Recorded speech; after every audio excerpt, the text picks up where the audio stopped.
So guys, welcome to the another session of relation and functions for class 11th. Last session में हम लोगों ने यार greatest integer functions पढ़ लिया था, ठीक है। और मैंने ये बताया था कि हमेशा हम लोग लेफ़्ट की तरफ स्क्वीज़ करेंगे वैल्यूज़ को, तो हमें ग्रेटेस्ट इंटीजर फंक्शन का आउटपुट मिल रहा होगा। Greatest integer function, let me right here, greatest integer function जिसको बॉक्स ऑफ एक्स भी हम लिखते हैं, ठीक है। और इसका ग्राफ भी हमने डिस्कस कर लिया था कि कुछ ऐसा, ठीक है। एक स्टेयर्स टाइप का पैटर्न आता है, इसलिए ये इसको स्टेप अप फंक्शन भी बोलते हैं। कुछ और चीज़ें डिस्कस करते हैं। ग्राफ को देखो और मुझे बता सकते हो कि क्या इस फंक्शन का डोमेन क्या है। डोमेन यानी इसमें क्या क्या वैल्यूज़ आप रख सकते हो। तो उसमें आप पूरी की पूरी वैल्यू रख सकते हो, क्योंकि ये ग्राफ जो है ये इन्फाइनाइटली एक्सटेंड करता है पॉजिटिव एक्स एक्सिस और नेगेटिव एक्स एक्सिस में। Range of function, range of function में सिर्फ इंटीजर्स मिलेंगे आपको हमेशा, तो आप 1.3 जैसी वैल्यूज़, 1.2 जैसी वैल्यूज़ नहीं ला सकते। तो रेंज ऑफ फंक्शन इसका आई आ जाएगा। अच्छा, इसके रूट्स अगर डिस्कस करें तो रूट्स क्या क्या होंगे इसके।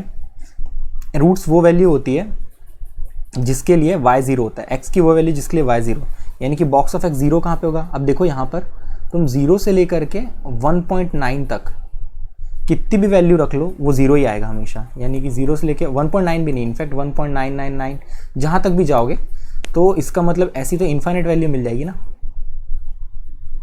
तो इसके रूट्स भी क्या हो जाएंगे, इनफाइनाइट। x बिलोंग्स टू 0 से 1, 0 क्लोज्ड 1 पे ओपन। इस रेंज में कहीं पर भी तुम x ले लो तो इसके इनफाइनाइट रूट्स हैं, ठीक है। Next we are going to start is the fractional part function. Fractional part function, fractional part as the name suggest, function में से फ्रैक्शनल पार्ट बस हमें बता रहा होगा। इसको डिनोट करते हैं हम y equals to F of X equals to, curly bracket के अंदर हम x लिखते हैं, ओके, कर्ली ब्रैकेट के अंदर x। तो ये जो x एसेंशियली ये होता है greatest integer of x plus fractional part of x, ठीक है। कोई भी एक नंबर को तुम हमेशा इंटीग्रल पार्ट और फ्रैक्शनल पार्ट्स के कॉम्बिनेशन में लिख सकते हो। यहाँ से एक और इम्पॉर्टेंट रूल आ जाता है या फिर इम्पॉर्टेंट आउटपुट कि फ्रैक्शनल पार्ट ऑफ x होता है x minus greatest integer of x। इसका एग्जाम्पल देखो कैसे होता है। जैसे मान लो मैंने लिख दिया 1.3, ठीक है। 1.3 है तो इसको मैं लिख सकता हूँ 1 प्लस 0.3। तो यहाँ पर ये क्या है, ये इसका ग्रेटेस्ट इंटीजर वाला पार्ट है और ये फ्रैक्शन वाला पार्ट है, ठीक है। तो अगर मैं 1.3 नंबर ले रहा हूँ तो उसको मैं ऐसे भी लिख सकता हूँ box of 1.3 plus fractional part of 1.3। अब सोच के देखो, बॉक्स ऑफ 1.3 से तो क्या मिल जाएगा मुझे 1, फ्रैक्शनल पार्ट ऑफ 1.3 से क्या मिल जाएगा मुझे 0.3। तो इफेक्टिवली ये क्या आ जाएगा, ये 1.3 ही आ जाएगा, ठीक है। सो ये चीज़ इंपॉर्टेंट है, ये तुम्हें ध्यान रखनी है कि फ्रैक्शनल पार्ट ऑफ x होता है x minus greatest integer of x। तो यहाँ से एक चीज़ समझ के देखो, कभी भी क्या ये वाला पार्ट इससे ग्रेटर हो जाएगा क्या, नहीं होगा। ये हमेशा या तो इससे छोटा रहेगा या तो इसके बराबर रहेगा, x minus greatest integer of x। तो इसका मतलब फ्रैक्शनल पार्ट जो है वो कैन नेवर बी नेगेटिव, कभी नेगेटिव हो ही नहीं सकता, क्योंकि इंटीजर वैल्यूज़ के लिए तो क्या होंगे, ये दोनों बराबर हो जाएंगे, तब तो ये 0 हो जाएगा। और अगर इंटीजर नहीं है तो हमेशा x क्या होगा, ग्रेटर होगा ग्रेटेस्ट इंटीजर वाले फंक्शन से। So you can want to write, then you can write also that fractional part of x is always non-negative, i.e. 0 और positive, okay।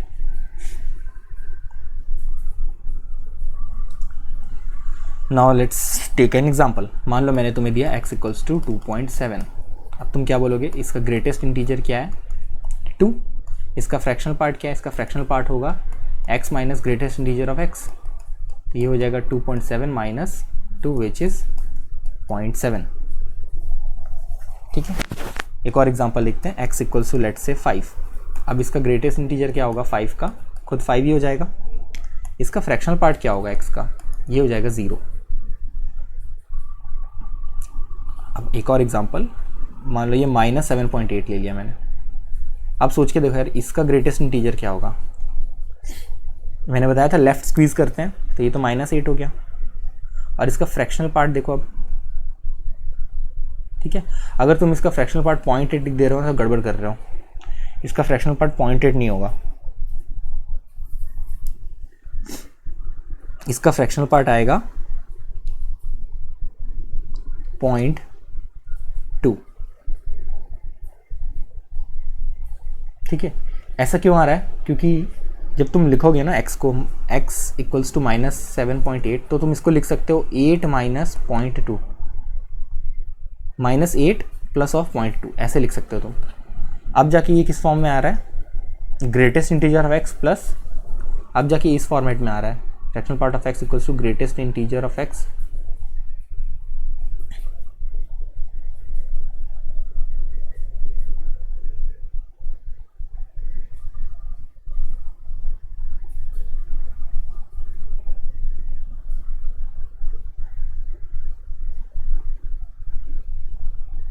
Okay. I guess अब क्लियर है, ठीक है। तो ये किस फॉर्मेट में आ रहा है, greatest integer of x minus fractional part,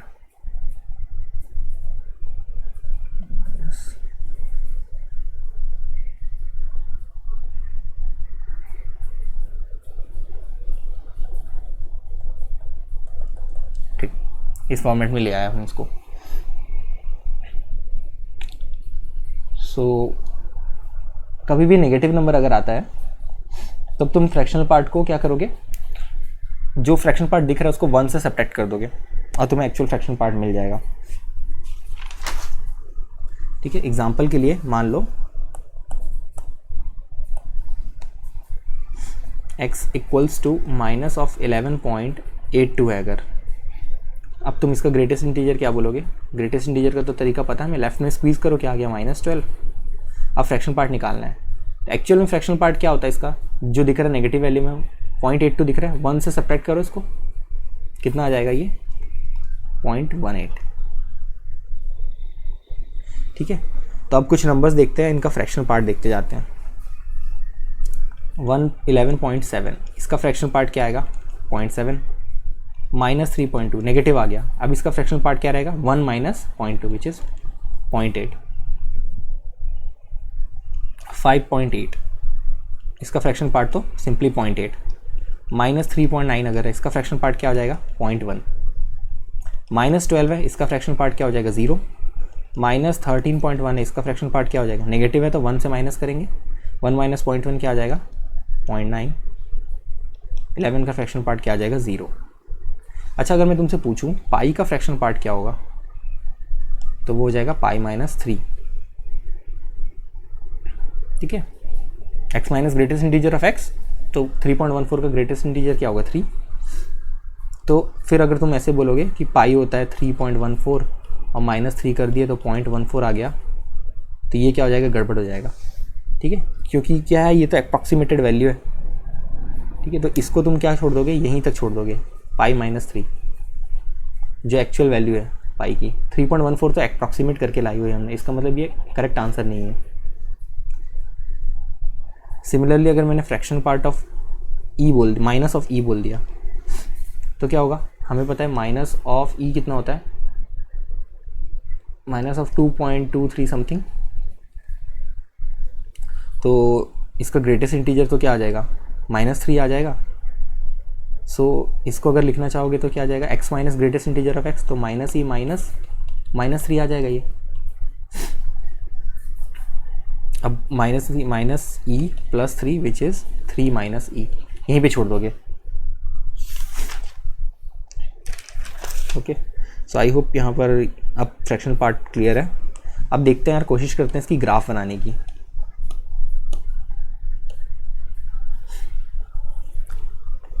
next heading डाल सकते हो, graph of fractional part of X, y equals to fractional part of x, जिसको और कैसे देखते हैं हम, x minus greatest integer of x। अब अगर मान लो मैं 1 से लेकर के 2 तक के बीच का कोई भी x लेता हूँ, 1 से लेकर के 2 तक के बीच का, तो इसका फ्रैक्शनल पार्ट क्या आएगा, 0 से 1 के बीच आएगा। ये चीज़ तो क्लियर है। तो अगर x के जगह मान लो मैंने x belongs to close bracket 1 से 2 रखा वैल्यू, तो इसमें ये जो वैल्यू है x minus greatest integer of x, ये हमेशा क्या आएगा, ग्रेटेस्ट इंटीजर ऑफ x 1 से 2 के लिए हमेशा क्या रहेगा 1, ये आ जाएगा x माइनस 1। इसका मतलब 1 से 2 तक के इंटरवल में y equals to x minus 1 वाला ग्राफ फॉलो होगा। और अगर तुम लोगों को थोड़ा सा भी ग्राफ का बेसिक आइडिया है तो पता होगा ये होता है y इक्वल टू x वाले ग्राफ। ये अगर तुम्हें y equals to x minus 1 करना है तो तुम्हें क्या करना होगा, ग्राफ को शिफ्ट करना होगा। सो ग्राफ थोड़ा सा और आगे शिफ्ट हो जाएगा। तो अब मैं डायरेक्टली ग्राफ बना के दिखाता हूँ इसका, and you are suppose to remember this graph. अभी आगे चल के जब हम transformation of introduction to graphs और ट्रांसफॉर्मेशन पढ़ेंगे तो और ज़्यादा क्लियर होंगी ये चीज़ें। 1 से 2 तक तो ये x माइनस 1 है, ठीक है। गैस कर सकते हो 0 से लेकर के 1 तक क्या होगा, ये x ही आ जाएगा सेम। तो ये रहा 0 से लेकर 1 तक y इक्वल्स टू x वाला ग्राफ। बट ये 1 पे क्या है, ओपन, तो यहाँ पर ओपन लगा दिया, यहाँ पर आ गया वापस। अब वापस से फिर क्या होगा, ये अगर वैल्यू 0 है और ये अगर 1 वाली लाइन है तो वापस से फिर से ये ग्राफ ऐसे फॉलो करेगा 1 पॉइंट से लेकर के 2 ओपन तक, फिर 2 से वापस चालू होगा और ये सेम ट्रेंड चलता जाएगा हर वैल्यू के लिए, ठीक है। क्योंकि तुम्हें पता है फ्रैक्शनल पार्ट की वैल्यू 1 से ज़्यादा बड़ी नहीं हो सकती। सो इस टाइप का कुछ ग्राफ बनता हुआ आएगा। अब तुम ग्राफ को देख के बता सकते हो कि यहाँ पर इस फंक्शन का डोमेन क्या है। डोमेन तो R है, सारी वैल्यूज़ के लिए कुछ ना कुछ वैल्यू दे रहा है हमें। रेंज क्या है, रेंज फंक्शन की है हमेशा 0 से 1, ठीक है। अच्छा, इसमें मैक्सिमम और मिनिमम वैल्यू तुम डिटरमाइन नहीं कर सकते, कैन नॉट बी डिटरमाइंड। सो ये रहा हमारे फ्रैक्शनल पार्ट फंक्शन का ग्राफ। अब इसकी कुछ प्रॉपर्टीज देखते हैं।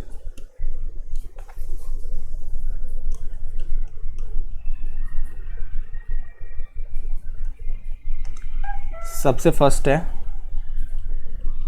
Greatest integer of x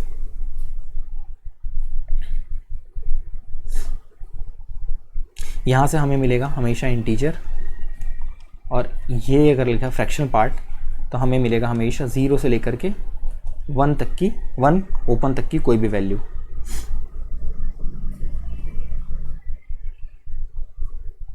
second is greatest integer of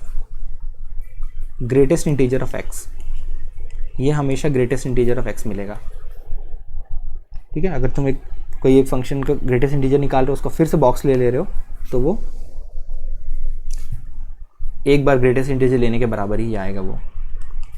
third is अगर fractional part of box of x ले लोगे तभी हमेशा क्या आएगा, 0। ज़्यादा डिफिकल्ट नहीं है समझना ये भी। अगर 2.3 है तो बॉक्स है तो वो 2 आ गया होगा, 2 है तो वैसे ही उसमें कुछ फ्रैक्शनल पार्ट नहीं बचा।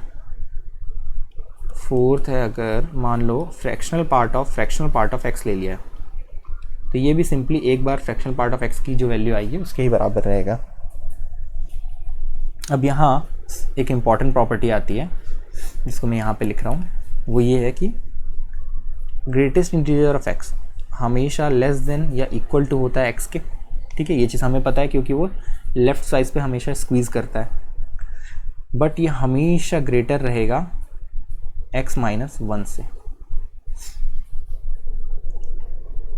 ठीक है। तो ये ऑल्दो बहुत ऑब्वियस प्रॉपर्टी है बट इसको ध्यान रखना।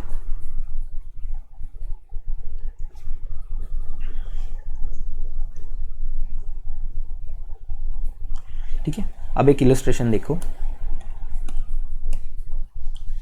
ग्रेटेस्ट इंटीजर ऑफ 4.2 अगर मैं तुमसे पूछूं तो तुम बोलोगे सर 4, फिर मैं पूछूं ग्रेटेस्ट इंटीजर ऑफ -4.2 तब तुम क्या बोल दोगे, तो सर -5 है। वैसे ही मैं सिमिलरली पूछूँ ग्रेटेस्ट इंटीजर ऑफ 7.3, तब तुम बोलोगे 7। फिर मैं पूछूँ ग्रेटेस्ट इंटीजर ऑफ -7.3, तब फिर तुम बोलोगे -8। तो यहाँ दिख रहा है कि हमेशा greatest integer of x plus अगर greatest integer of minus of x करूँ तो हर केस में क्या मिल रहा होगा, 4 प्लस ऑफ -5 -1, 7 प्लस ऑफ -8 क्या मिल रहा होगा, -1। तो ये -1 आ जाएगा। ये चीज़ हमें ध्यान रखनी है। अच्छा, ये कब पॉसिबल है, जब x इंटीजर नहीं है, x इज़ नॉट इंटीजर। अगर इंटीजर ले ले तो ग्रेटेस्ट इंटीजर ऑफ 5 क्या है, 5। ग्रेटेस्ट इंटीजर ऑफ -5, अब क्या होगा, ये तो -5 ही होगा। ठीक है, इस केस में इसको स्क्वीज़ नहीं करेंगे कि -6 कर दिया। तो greatest integer of x plus greatest integer of -x equals to, अगर 0 हो रहा है इसका मतलब x belongs to integer.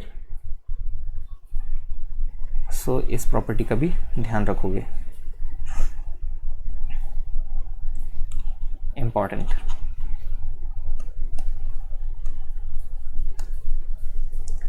Next up is fractional part of x plus fractional part of -x equals to 0,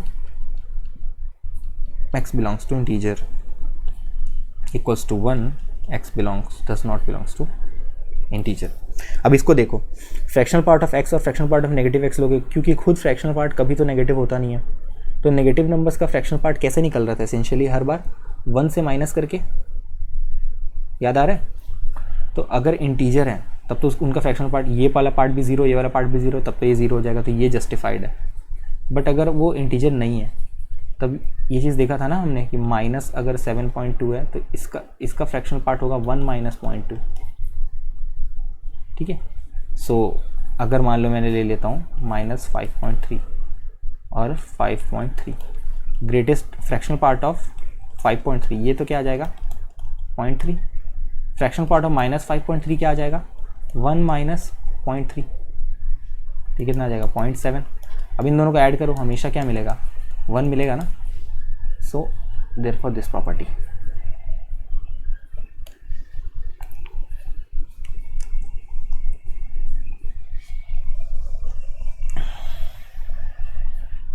now moving forward,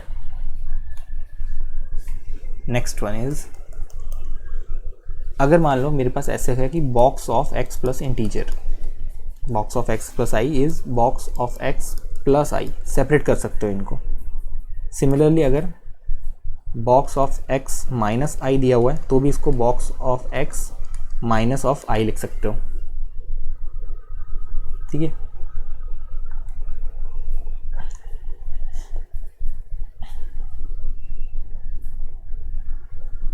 example के लिए greatest integer of 5.3 plus 2 is equals to greatest integer of 5.3 plus 2, ये आ जाएगा 5 + 2 = 7।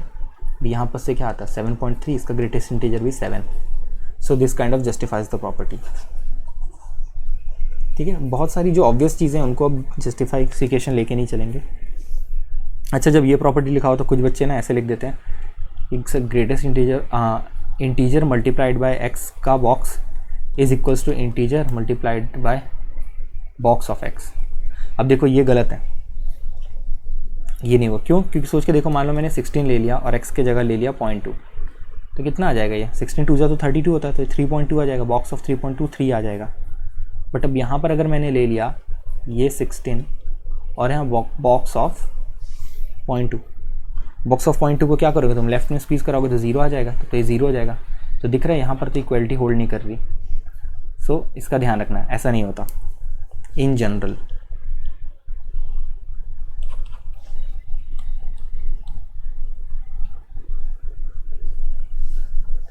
Also box of x plus Y नहीं equal होता है box of x plus box of y के।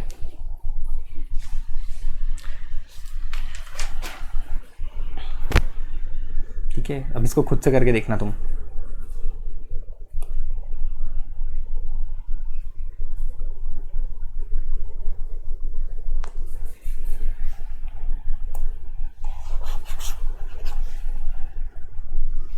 So the next is fractional part of x plus integer. ये बराबर हो जाएगा फ्रैक्शनल पार्ट के, ठीक है।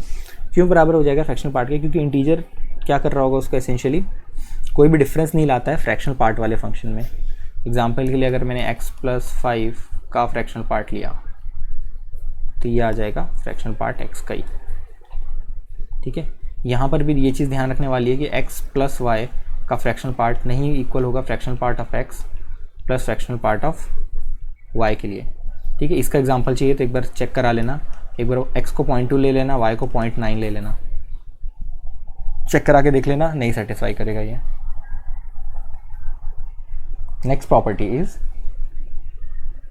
बॉक्स ऑफ 1.2 इक्वल्स टू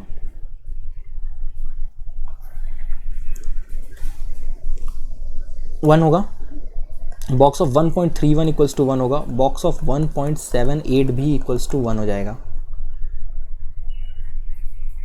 ठीक है। इसका मतलब अगर बॉक्स ऑफ x तुम्हें कहीं पर भी दिख रहा है 1, तो तुम्हें पता है कि x बिलोंग करेगा 1 से लेकर के 2 तक कहीं भी। तो इसीलिए यहाँ से एक इसका जनरल फॉर्म बन जाता है कि if box of x is equals to i then x belongs to close interval i से open interval i plus 1 where I is any integer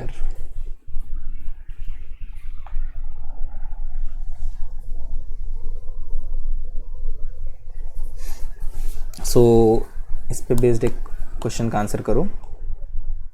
मान लो मैं तुम्हें बोल रहा हूँ x बॉक्स ऑफ x 7 है, तब तुम क्या बोलोगे x कहाँ से कहाँ तक लाई कर रहा है? x लाई करेगा क्लोज इंटरवल 7 से ओपन इंटरवल 8 तक। फिर मैं तुम्हें बोल रहा हूँ बॉक्स ऑफ x 0 है, तब x कहाँ से कहाँ तक लाई करेगा? क्लोज इंटरवल 0 से 1 तक। Very good. अगर मैं बोल रहा हूँ बॉक्स ऑफ x 9 है, तब कहाँ से कहाँ तक लाई करेगा ये? क्लोज इंटरवल 9 से 10 तक। और लास्टली अगर मैंने बोल दिया बॉक्स ऑफ x अगर -8 है, अब अगर तुम बोल रहे हो ना कि x बिलोंग करेगा -8 से -9, तो गड़बड़ हो जाएगी, ठीक है। यहाँ ध्यान रखना, यहाँ क्योंकि ये नेगेटिव नंबर है तो x बिलोंग करेगा -8 से -7 तक, ठीक है। इसको चाहो तो ऐसे नंबर लाइन पे भी देख लेना। यहाँ ये -8 है, ये -8 वैल्यू कहाँ से कहाँ तक आ रही होगी? -8 से -7 की कोई भी वैल्यू आ रही होगी तो लेफ्ट में स्क्वीज़ होके आ रही होगी वो, है ना। तो -8 से अगर बड़ी वैल्यू ले लोगे, यानी कि ये बीच की वैल्यू, तब तो वो तुम्हें -8 थोड़ी देगी, तो -9 दे देगा ना। सो ध्यान रखना नेगेटिव के केस में।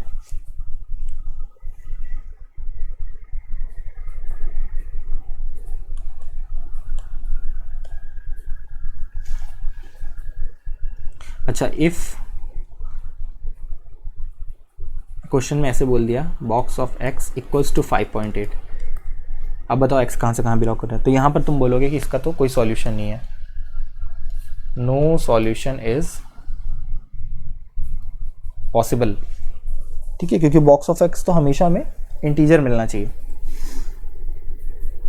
वैसे ही अगर बॉक्स ऑफ x कोई बोल रहा है पाई आ रहा है, तो इसका भी नो सॉल्यूशन पॉसिबल है।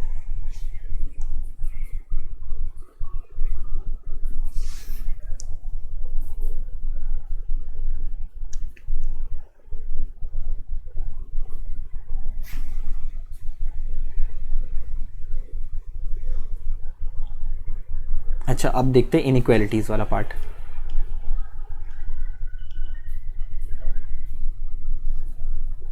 इनइक्वालिटीज़ वाले पार्ट में मान लो अगर ऐसे दिया हुआ है कि box of x is greater than equals to i।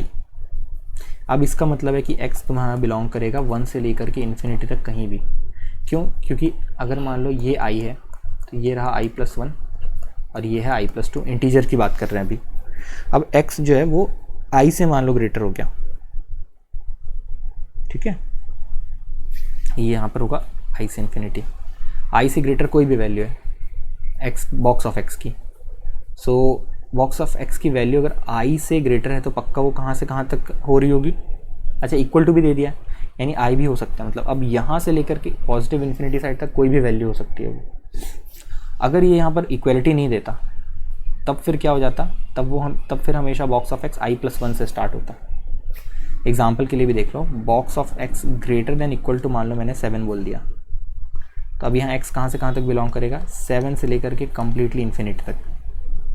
Similarly अगर मान लो मैंने बोल दिया box of x greater than equal to -2, अब फिर से ध्यान रखना नेगेटिव नंबर है तो क्या होगा, सबसे बेस्ट तो नंबर लाइन ड्रॉ कर लो, ये -2 है, बॉक्स ऑफ एक्स -2 पे तो क्या आ जाएगा, -2 आ जाएगा। उससे पहले कोई वैल्यू लोगे तो भी क्या होगा, -2, और उससे पहले कोई वैल्यू लोगे तो -2 से तो बड़ा ही आएगा। इसका मतलब इसको भी तुम लिख सकते हो कि ये -2 से इन्फिनिटी तक रहेगा। ठीक है, अब यहाँ पर अगर मैं थोड़ा सा ट्विस्ट करूँ और मैं लिख दूँ box of x greater then 9, अब ध्यान देना, फिर से नंबर लाइन की हेल्प से एक्सप्लेन करता हूँ। ये रहा 0, यहाँ कहीं पे 9 होगा, बॉक्स ऑफ एक्स 9 से ग्रेटर आना चाहिए, तो 9 से ग्रेटर बॉक्स ऑफ एक्स क्या आएगा, सीधे 10 ही आएगा। और 10 कहाँ से कहाँ तक आ रहा होगा, 10 से बड़े वाली वैल्यूज़ के लिए आ रहा होगा। इसका मतलब इस बार क्या हो जाएगा, 10 से स्टार्ट होगा, तो यहाँ पर इसका सॉल्यूशन आएगा x बिलोंग्स टू 10 से इन्फिनिटी। ठीक है, एक और क्वेश्चन, मान लो मैं बोल रहा हूँ box of x is greater then 20, इसका आंसर आ जाएगा x बिलोंग्स टू 21 से इन्फिनिटी। फिर से अगेन, अगर box of x greater than equals to -9 बोल दिया तो कुछ नहीं, नंबर लाइन पे जाओ, ये रहा -9 से बड़ा आना चाहिए बॉक्स। इसका मतलब -9 ले लेंगे तो खुद -9 आ जाएगा। ठीक है, ये तो समझ में आ गया। तो यहाँ तो इक्वलिटी होल्ड कर लेगी, तो x सीधे सबसे पहली बात -9 तो आएगा। अब देखो -9 से बड़ा कब आएगा, अगर -8 ले लोगे तो -8 -9 से ग्रेटर है, इसका मतलब इस साइड पे कितना भी जाते जाओ तो ये इन्फिनिटी। अच्छा, ऐसे बोल दे box of x greater than सिर्फ -11, अब इक्वलिटी नहीं है। अब तुम्हें पता है -11 हमें नहीं चाहिए, -11 से जस्ट बड़ा नंबर क्या है, -10 आना चाहिए। अब -10 आना चाहिए, तो अगर ये वाली कोई भी वैल्यू ले लोगे यहाँ बीच की, तब तो नहीं आएगा, तो -11 आ जाएगा। तो हम क्या करेंगे इस बार, -10 से स्टार्ट करेंगे, तो ये हो जाएगा -10 से इन्फिनिटी। ठीक है, तो नंबर लाइन की हेल्प से विजुअलाइज करोगे तो बेटर रहेगा। सो क्विकली अगर हम एक रीकैप करना चाहें तो box of x equals to 1 है, इसका मतलब x belongs to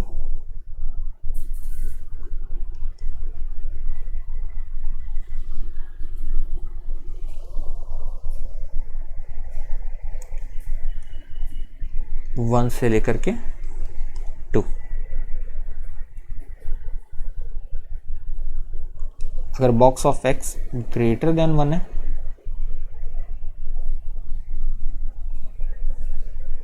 greater than equal to 1 है, तब तो x बिलोंग कर रहा है 1 से इन्फिनिटी। अगर box of x greater then 1 है सिर्फ, इसका मतलब है कि x बिलोंग कर रहा है i+1 से इन्फिनिटी।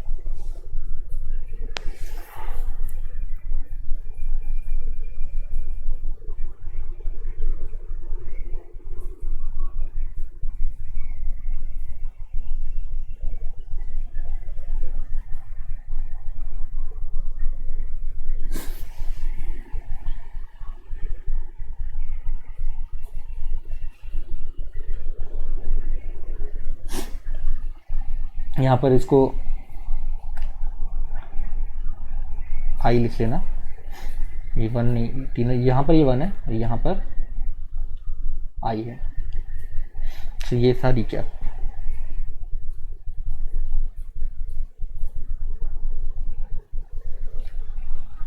सो इस वाले पार्ट में इतना ही करते हैं, फिर नेक्स्ट पार्ट से हम लोग और कुछ फंक्शंस के ग्राफ्स देखेंगे। तब तक के लिए सी यू देन।